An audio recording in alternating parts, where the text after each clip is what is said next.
Do you want to add YouTube to your real estate business? Use it to generate more leads, more income, but not sure where to start? Well, in today's video, that's exactly what we're going to talk about. Stay tuned.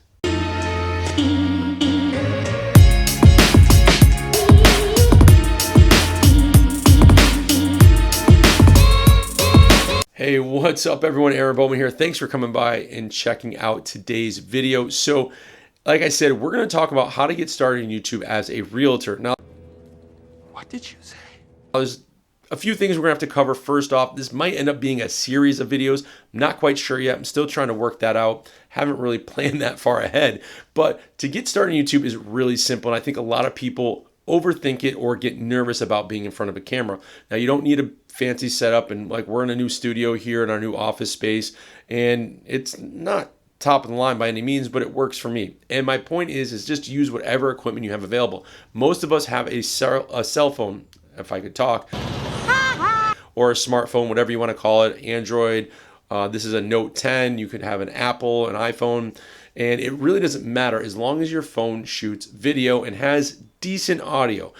Because you'll notice that in a lot of videos, the audio is more important than the actual video, and then the content is more important than anything else. So you can start off with just your cell phone. If you're using it, try not to hold it too far away from your face, because the onboard microphone, it's gonna have not the best sound, but a decent enough sound to get started with. So just start creating and get out there and get in front of the camera. So starting off, you can use your cell phone. Now, if you want to go up a little bit from that, you could use, and this is what I used for a while, was my point and shoot. Now, this is another Sony camera, but what I like about it is it has this flip up screen. I think you can probably find this one, and this is the DSC-HX80.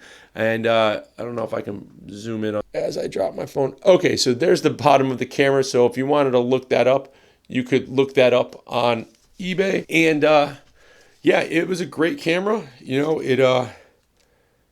let's see if it'll turn on for me. What's great about it is it has the zoom in lens. So I can really zoom in if I wanted to, or zoom out in my shots. And, you know, it's great because just right here, I'm getting a full, almost identical shot to what you're seeing on there here. And it's a great little camera. You can probably pick it up for under $200 on eBay, and the sound on it's fairly good. Now, one thing you can do if you wanted to, while we're talking about equipment here, let me dig into my bag, a mic for your cell phone, or what they call a shotgun mic. And it's a great little mic. All it does is it plugs into the bottom of my phone. So I have a C USB type charger on mine. So just make sure you get the right one. It plugs into the bottom of your phone, and now you're going to have better audio quality than you would if you're just using the onboard mic. And one other thing I would highly suggest, you know, if you're going to start doing YouTube and you don't want to necessarily just have your phone holding out in front of you, you're going to want to set your phone down if you're talking somewhere, and you're going to want to pick up a little gadget like this. I'll link it down below. You can find them on Amazon, and what it does is it just holds your phone. And then what you can pick up is one of these little Gorilla Pod things. Screw your phone onto it. And now, with this on there, and this mic, and this setup probably cost you no more than $100, if that, depending on prices on Amazon and stuff. Now, having all that set up just like that, you are going to have great audio, great video, because most phones have IBS, or in-body stabilization. So they'll stabilize your footage when you're walking, so it won't be as jerky or moving around. Now, this is a fantastic setup to get started, and I would highly recommend it if you're thinking of getting into YouTube. So the next thing we're going to talk about is where to shoot your videos. Now, this question I get once in a while, you know, hey, do I need a studio? Do I need the soundproof my walls? No, you don't need any of that. I mean, right now I'm shooting in my truck, and granted, I probably shouldn't be shooting a video while driving, but I'm leaving the office and heading up to my mother-in-law's because my wife's there with the kids, and you know, it's Memorial Day weekend, and that's going to get really loud. So I'm going to put that up because even with the windsock on, you're going to hear all that wind. But my point is, you can shoot anywhere you want, and the biggest thing about wherever you shoot, is lighting. Make sure you have great lighting. Like right now, the sun's coming in on me.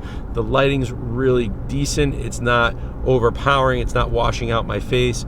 Same thing if you're in your home. Go to a window that's letting some natural light in. You know, that's the best way to do it, is just use what you have around you. Try to think outside the box a little bit. If you need a quiet place to go, like I've got the 5 kids, sometimes I shoot videos right in my truck. I'll do a Facebook Live from my truck in my driveway. You know, when somebody asks me a question about real estate, I'll do a quick Facebook Live video about that. So those are just some of the things that you want to think about when looking for a spot to shoot. It can be outdoors, it can be in a bedroom, it could be in your kitchen, it could be anywhere near there's natural lighting coming in, or even your vehicle. The one thing you want to make sure is that you're somewhere where it's somewhat quiet, or a little bit of background noise, but not overpowering. You don't want to be somewhere where there's tractor trailers going by, or you know, you're like near a major freeway or something like that where there's a ton of noise. And also the same thing goes if you're outside. You don't want to do it on a day when the winds are 5 to 10 miles per hour and all you hear is and you can't hear your voice. So just keep that in mind when, you know, you're getting into YouTube, because like I said, audio is going to be the biggest thing, followed by content. Well, actually, no, content's the biggest thing, followed by audio. I think that's, yeah. So I think that covers location and a little bit on lighting. So you just want to make sure you're in a quiet location, or somewhat quiet. You have good lighting, and that's it for location. And you could shoot even at an open house. If you're doing an open house, then take a few minutes and shoot a video right there in the open house. So I'm pulling in my mother-in-law's now, and we'll see you in the next part. All right, so the last thing I want to talk about in this first part of this 3-part series is content. So we've covered the equipment you need to get started. We know we can use a cell phone. We've talked about some lighting a little bit. We've talked about locations to shoot. Now the third thing I want to talk about is content. A lot of people say content is king, and it is, but there's some other things that we're going to cover in the next video about like thumbnails and titles and all that type of stuff. But content is very important. Nobody really, trust me, nobody really wants to watch a video of you talking about your team or how many houses you sold last year or anything like that. So really, the first video you should be making, in my opinion, is market report updates. Do that once a month, or if things change, kick out another one, maybe twice a month. But for me, I do market reports normally once a month within like the first week, talking about the previous month and what the housing market was doing. That's great information. Somebody is looking at moving to your town and you use the right tags and title and stuff like that, your video is going to show up.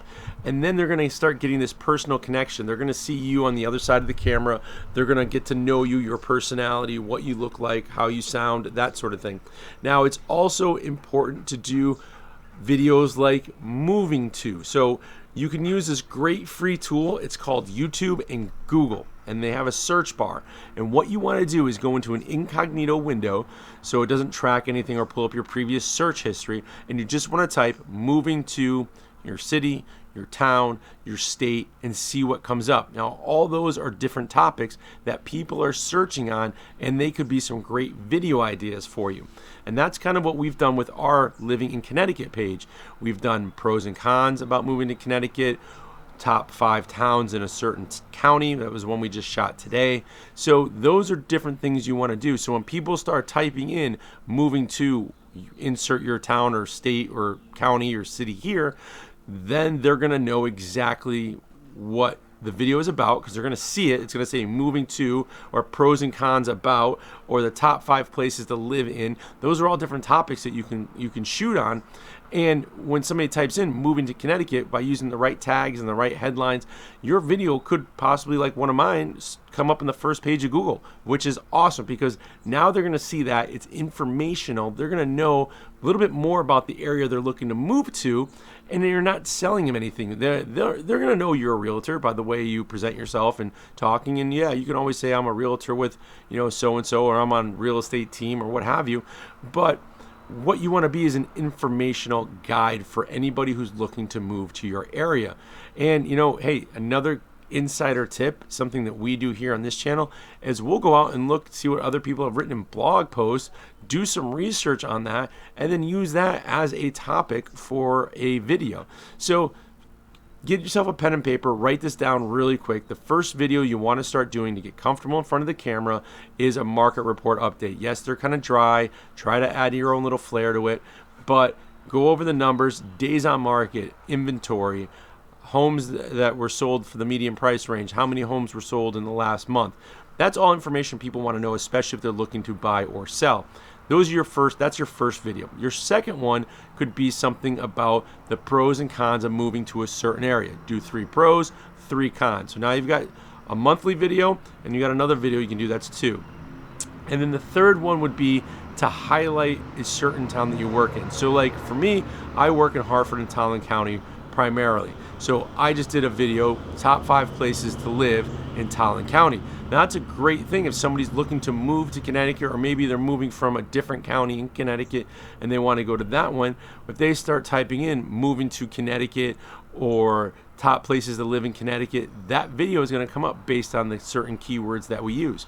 So that's it for today's video. Like, subscribe. I will see you on part 2, and get out there and start making some content.